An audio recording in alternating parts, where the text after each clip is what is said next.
ঝিনাইদহ ৪ আসনের সংসদ সদস্য আনারুল আজিম আনার হত্যা রহস্যের জট যেন খুলেও খুলছে না। প্রতিদিনই বেরিয়ে আসছে নতুন নতুন তথ্য। ফেঁসে যাচ্ছেন ঝিনাইদহ আওয়ামী লীগের বেশ কয়েকজন নেতা।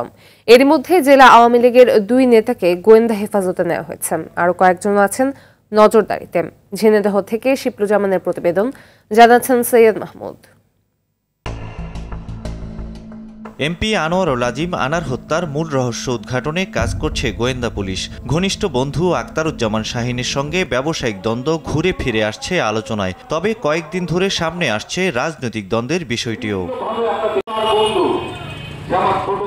এ মামলায় গ্রেপ্তার হয়ে ৭ দিনের রিমান্ডে রয়েছে ঝিনাইদহ জেলা আওয়ামী লীগের ত্রাণ ও সমাজ কল্যাণ সম্পাদক কাজী কামাল আহমেদ ওরফে বাবু। তার দেয়া তথ্যের ভিত্তিতে ধানমন্ডি থেকে আটক করা হয় ঝিনাইদহ জেলা আওয়ামী লীগের সাধারণ সম্পাদক সাইদুল করিম মিন্টুকেও।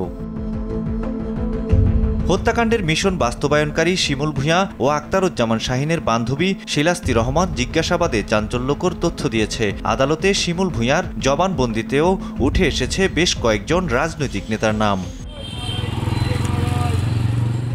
এদিকে স্থানীয়রা বলছেন, আনার ছিলেন মাঠ পর্যায় থেকে উঠে আসা নেতা, ৩ বারের এমপি। এমন নানা কারণে আনারের মৃত্যুর পেছনে রাজনৈতিক দ্বন্দ্বের বিষয়টিও উড়িয়ে দেয়া যাচ্ছে না। সে একদম নির্বাচিত প্রাণ ছিল কালীগঞ্জে। তাকে তার করতে বলতে গেলে, তার কথা বলতে গেলে প্রথমে বলতে হয় মানুষের হাসি দিয়ে কালীগঞ্জকে জয় করেছে। বড় বড় রাঘব ভাইয়ালরা রাজনীতি ব্যক্তিত্বের শিকার হয়েছে, বড় বড় রাঘব ভাইয়ালরা তার খুন করেছে। আমরা তার বিচারের দাবি। যারা মারছে তারা পরিকল্পিতভাবে মারছে, এবং একে যদি না হাঁটাতে পারে তাহলে জায়গা পাবে না। এই কারণেই মারিস, আর কোনো কারণ না। একটু গ্রামগঞ্জে যাই দেখেন, তার জন্য হাহাকার করছে মানুষ। তার জনপ্রিয় নেতা ছিলেন, আমরা সবাই তাকে হত্যার বিচার চাই।